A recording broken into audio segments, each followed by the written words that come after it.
Hi, this is Netty with Rocket Powered Sound. In this video, I'm going to be showing you 10 key tips to 808s that slap. I'm going to be showing you guys how I both like to make and use 808s, so let's get right into it. Alright, so let's jump into it. So, what is an 808 in the first place? Well, an 808 is basically, at its simplest form, a sine wave with a pitch bend on it, right? So if we just take any of these 808s from the Ultimate Sample Pack by Rocket Powered Sound, link in the description, you can kind of see by the waveform, like this is kind of a sine wave looking thing. And then at the beginning, we've got a bit of a pitch bend going down that results in like this 808 sound. So let's see if we can kind of recreate that, right? What I like to use for this is Operator, but if you use something like Serum or Vital, that works too. Like anything that can take a sine wave and pitch it down is perfect. So what I'm doing here is we've got like an Operator instance. And we're gonna add a pitch bend. So that's tip number one, is add a sine wave with pitch bend. So let's turn on the pitch bend mode right here, and then turn up the pitch envelope. And then here we've got some kind of like pitching down effect. Now, if we just take this and like put it down a couple octaves,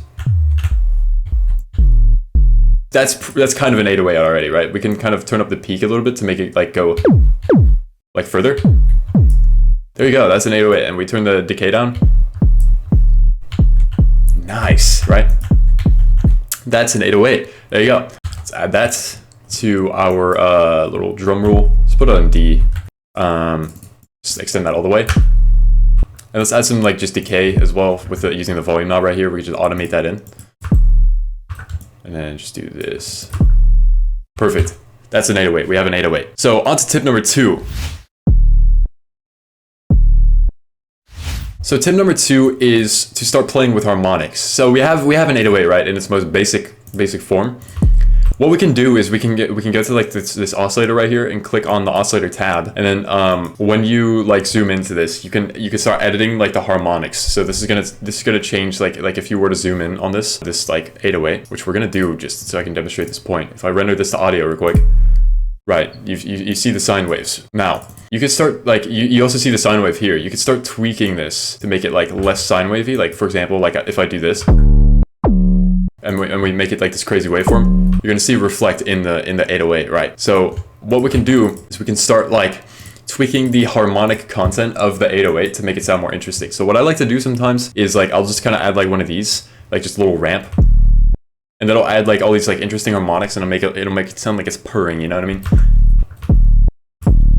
Depends on how like intense you make this like one, or like even harmonic. I don't know if they're called the odd harmonics or the even harmonics, but like the second, fourth, sixth, etc. Like those ones that make it purr. So so like depending on how like intense you make it, you can kind of hear the effect taking place. So I'm gonna put it about halfway. Yeah, like right there, that's nice.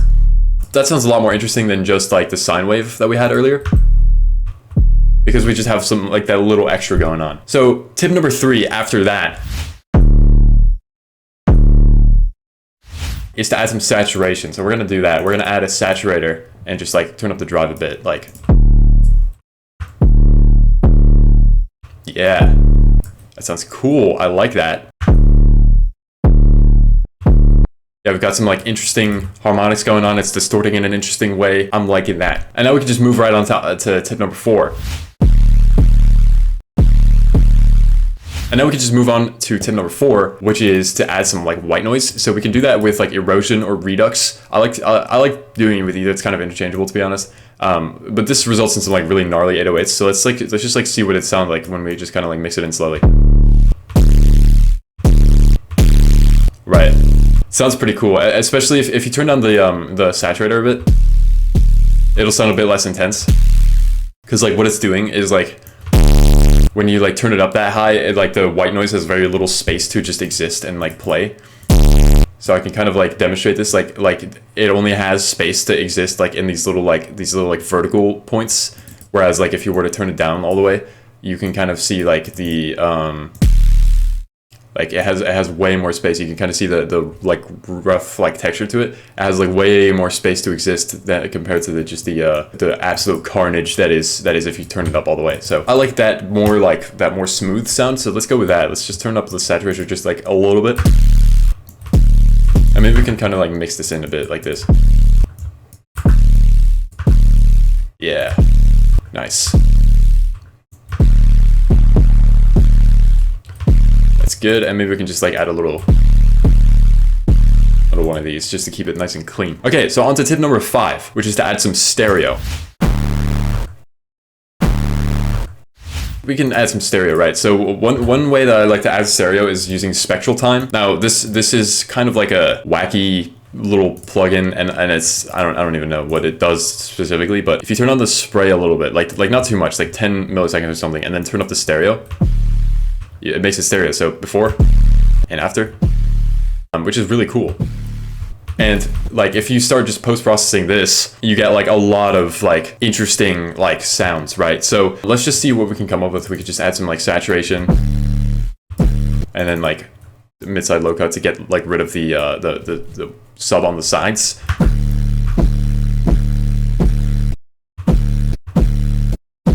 Yeah, something like that would be pretty cool. But that sounds a lot more interesting than this, right? So, yeah, I mean, we could keep going. We could also turn up like the feedback, for example. That's definitely going to result in phasing issues, so maybe not. But I mean, after that, I mean, like Redux.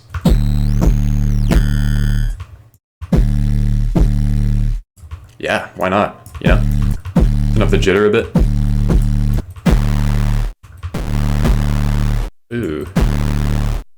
Yeah, I mean, this is an absolutely gnarly 808. Like, this is like not for the faint of heart. Like, this is some like hyper pop stuff right here, but it sounds pretty cool. It sounds pretty cool. I like it. Okay, so after this, what I kind of noticed is like when I do it like this, you could kind of hear like the tonality changes a bit near the end. So, and that's because we have the volume fade out happening at the beginning of the chain, right? So if I took this away, it would just kind of have the same like characteristic through the whole way. So I'm just gonna like find a volume that I like. Just like right about there. I like that. And then we just add a soft clipper. And now what this is gonna do is it's gonna like essentially be the same thing as if you were to like render it out to audio, but then like as an effect. So we're gonna just like soft clip it, and then we're gonna add a utility and turn it down instead of like just using the built-in like volume knob on the operator. So what this is gonna do is you're gonna hear the difference maybe a little bit. You can hear it's like an actual like fade out instead of like this, where you go like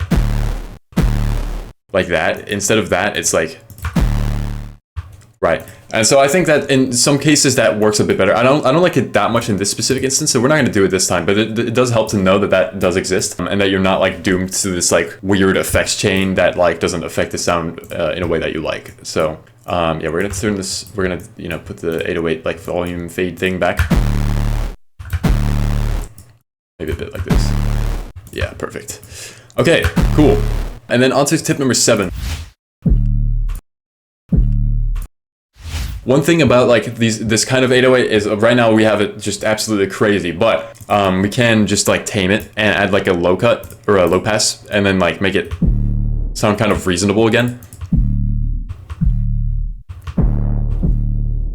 If we just like remove the redux and the erosion. Like that sounds like a pretty reasonable 808, you know what I mean? So that's like a good way. Like if we take away the low pass after, it's a little bit of a different sound, right? But it helps clean it up a bit.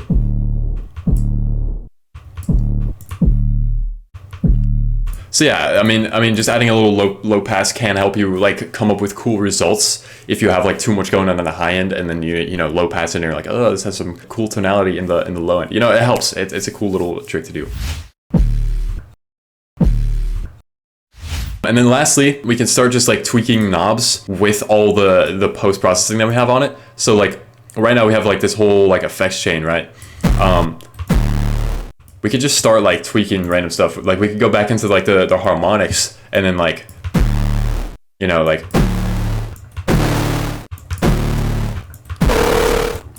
just start doing just some crazy stuff. And it can help you find like new cool tonalities that you couldn't find otherwise, because like you didn't have all the posts before that point. So, ooh, like that's kind of cool. Just turning the saturator down a bit to like remove the clipping a bit.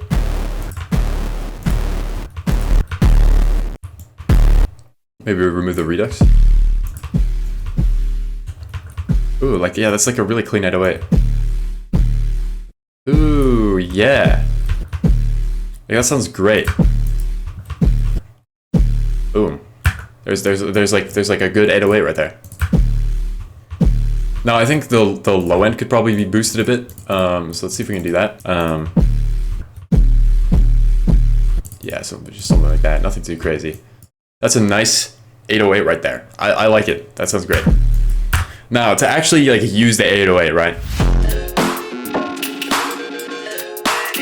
We're gonna go back to a project that I made for the last video on Rocket Powered Sound, which is the Flume Tips video to demonstrate my points. So let's move over to that project file real quick. Okay, so in this project I have this like 808 playing. If you're not familiar with this project file, then you can kind of check it out on the previous video. But it sounds like this,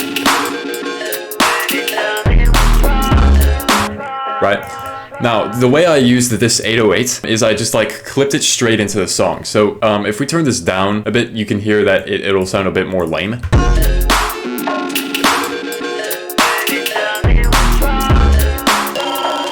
Because it's not clipping, and that's not cool. So if we, I mean, like we can kind of exaggerate the effect a bit. Like we just like clip it like really hard.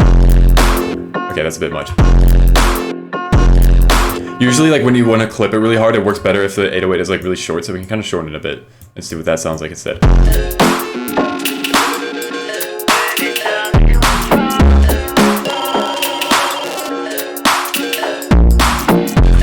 Just clipping it really hard like that just like helps it just sound cool. I like it.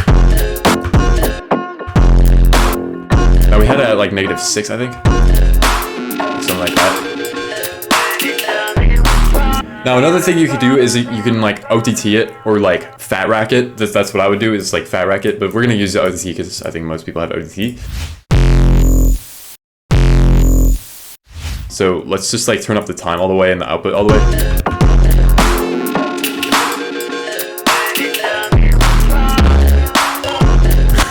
Yeah, it sounds pretty ridiculous, but in like the right context, it can sound like really nice, and like it could just fit really well when you want that like chaos element to it, you know? Alternatively, you could do that, right, where you turn the time down all the way and bring out like all the artifacts in the bass. Like this is great for a hyperpop. Like if you make hyperpop, like that, you want to be doing that. Here, let's see what this sounds like if you just like extend it all the way. So yeah, I hope you guys were able to learn something from this video and enjoyed it. Be sure to check out the Ultimate Sample Pack with a link in the description, and I'll hopefully see you guys in another video. Bye-bye.